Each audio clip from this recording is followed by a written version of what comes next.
Everybody managed to get over the unresponsive problem because, woo, that was noisy. No, it was great. Thank you very much. Okay, so I want people to share with me what they discovered. Were there any little tips and tricks? No picking up on the dames in the meeting here. So were there any tips and tricks that you discovered? Yes. Well, the one thing I picked up when Rick was the mentor and I was the mentee was that his persistence kind of wore me down. And I had to start talking. And it was good. It was good questioning. Good. They were concerned. I could sense his concern and his caring for me. Yeah. It came through. Isn't that great? And you can't. How can you not respond? I know I can't. I know it is cute to boot, and you might not have noticed. That's what my wife said. Yeah. So the other thing was your mentee, as Lisa pointed out, 50% of the time they're going to be texting on their cell phone. So we should have they're texting, and then they look up and they go, huh? And then you have to repeat. So we should have practiced that.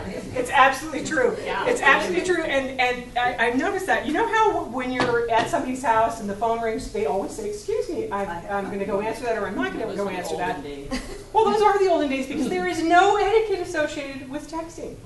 And no matter what I thought I taught my charming children, they are the worst. And you're like, even you during don't meals. see, and for some reason, anybody, roughly our age range, finds that so annoying. And I'm sure you'll agree with me. There is just something, it's so deeply rude, and they have no idea. So that's something you can All you have to do is read the comic Zits.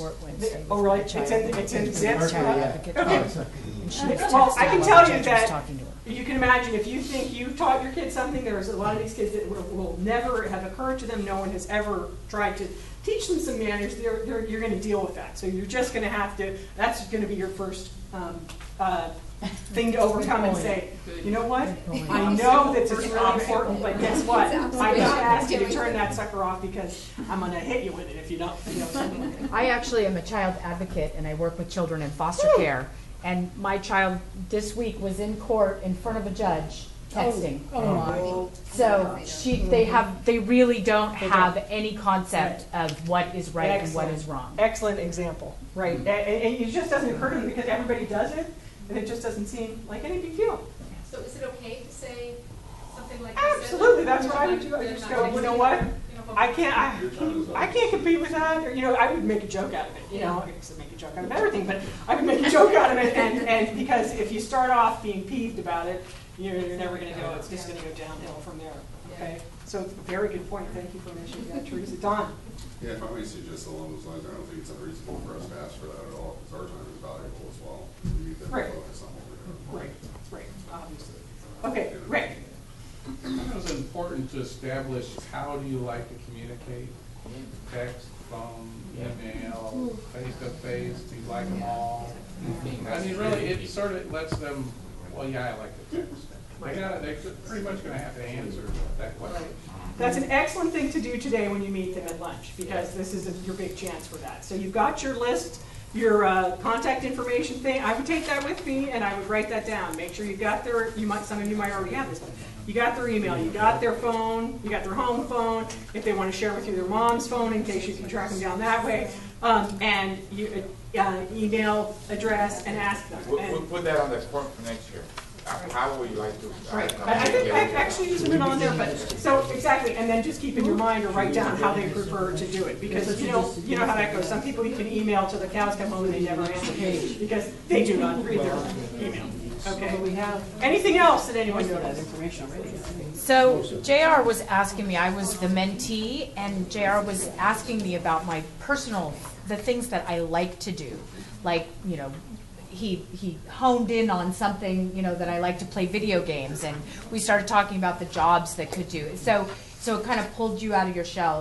It was a really great question about what they personally like to do. Wonderful, exactly. And the converse of that is that you should share something about yourself too, okay? Because again, you're going to be big, scary, older people that they think they have nothing in common with, and if you tell them, oh my gosh, I was the worst at math in school, or, you know, my dad was never around either, or you know, where any kind of personal thing that you feel comfortable sharing, that always makes a connection with somebody, you know, and you know this, but it's not that good to repeat it. Anybody else? Rick? Well, because we have so many scholarship people, there are going to be a lot of kids that know each other like that, and I think it's important for them to sort of, you know the people here today, you know, like that. Well, it'd be good if you guys get together and share, you know, Right. you can at least go together as a pod to Right. school. Right, well, so it, Have they been talking about it? right, and no, but that's a very good point. And so I'm wondering how we could do that in there. You don't want them to sit with club by club because the kids are gonna go to different schools. But if we could maybe say, if you know what school that you're gonna go to, you know, we're gonna have this West Valley kids stand over here, go eat lunch together over here. We'll try that, see if that works.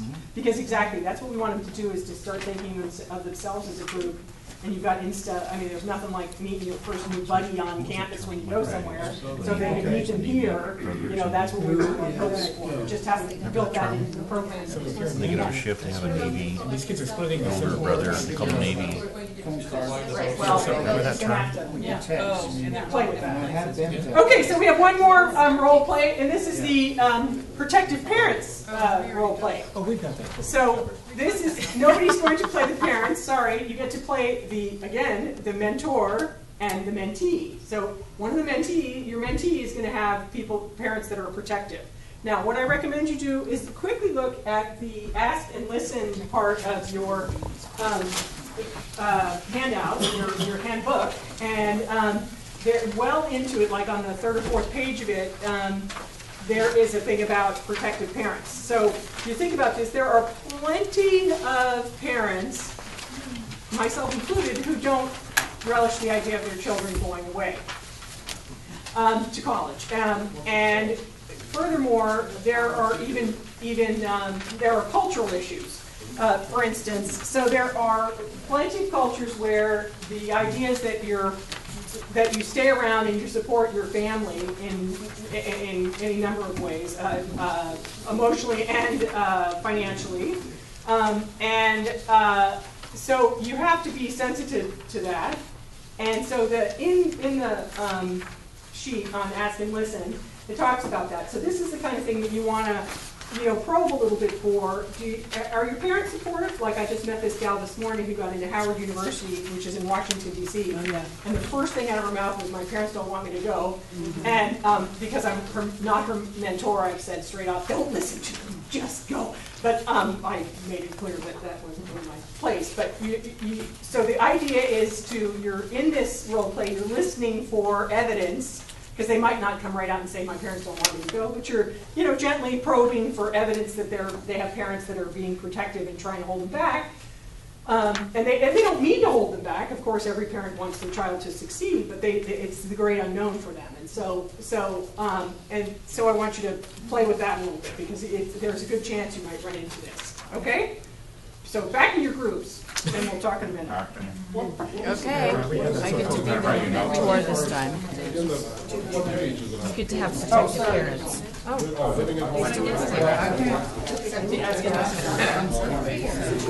I have no idea what I didn't see it. Did you see it? Ever, yeah. Especially when it gets turned 18. So have your students living at home? You have to ask your parents. So how old are you? I'm the parent. 94.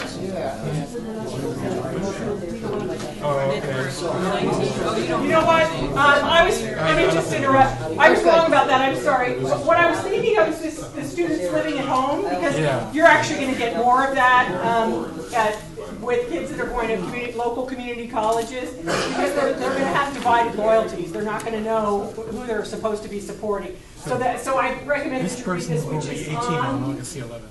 Well, I can tell you, second to the last page of the Ask and Listen part, it's about students living at home. So I'm sorry that I We don't have our, misdirected. I wonder if Pat brought that with her this morning. We need to go meet our mentees. thought we were out of here at 12, I guess. Readjust my schedule a little bit. Lunch is at 1:30? Noon to 1:30. Oh. You can still be Sunday. I believe that's what it's saying. I plan to stay for lunch, so.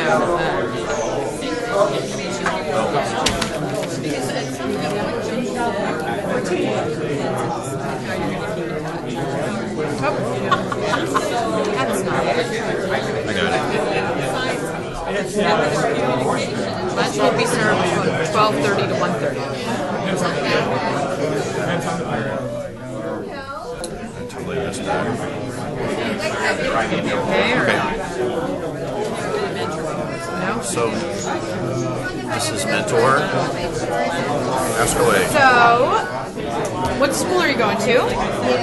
I'm going to Deanza. Are you excited about that? No. Are your parents excited about that? Yeah. So, how do you talk to your parents about that?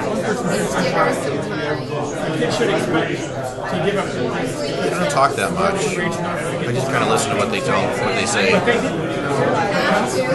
So, have you ever thought about just talking to them about it? Yeah, I thought about it. What would you rather do? Anything. Other than talk to them. Or hear you? I pretty much feel that way about my parents all the time. So, you're living with them, right?